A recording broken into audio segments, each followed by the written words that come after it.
Okay, before going and setting up my interfaces on all my VLANs, I just want to show you some services that are working on this MikroTik device. I just need to go to IP menu, and from here I can select services, and you can see some of these services are grayed out because they are not working. I can start them working by just clicking on them and going and clicking on this checkbox. You can see that it starts working, but if I want to disable them, I can just select this and go and click on this red cross. That's it. This is the way you can enable and disable a service. And some of these services are crucial for your work. For example, I am going to connect to this MikroTik device using Winbox. And you can see Winbox is enabled. If this is disabled, I cannot connect to this using Winbox. Of course, I can double click on this service, and you can see that some properties pertinent to this service can be changed. For example, if I want to select another port, I can select the port.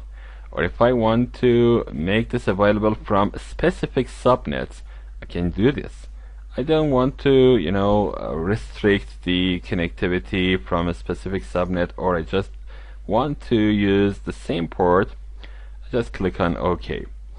For Telnet, again, double click on that, and you can see the same thing opens for you. For FTP and SSH or other services, you can configure the pertinent properties as you wish. So these are the services necessary to work. If you don't want those, just disable them, because they put a burden on your system, and of course they are a security breach. For example, Telnet is very, very unsecure, so I may go and disable Telnet, but SSH is a very nice way to connect to my router, so I want to have this enabled. Okay, some other services are very specific, and so you just want to check them. Go to IP menu, for example, and select neighbors, and this is some sort of Cisco Discovery Protocol device, and this can find the Cisco devices and other devices, other MikroTik devices here. As you can see, Ether2 is connected to 10.10.12.102, and the MAC address that is assigned to this interface on the other side is this. And you can see the identities MikroTik. If it was Cisco, again, I could find it. The platform, the version, the board name, and everything else connected to that. Some of the abilities, for example, IPv6 being enabled or not. This is, very, very simple to find.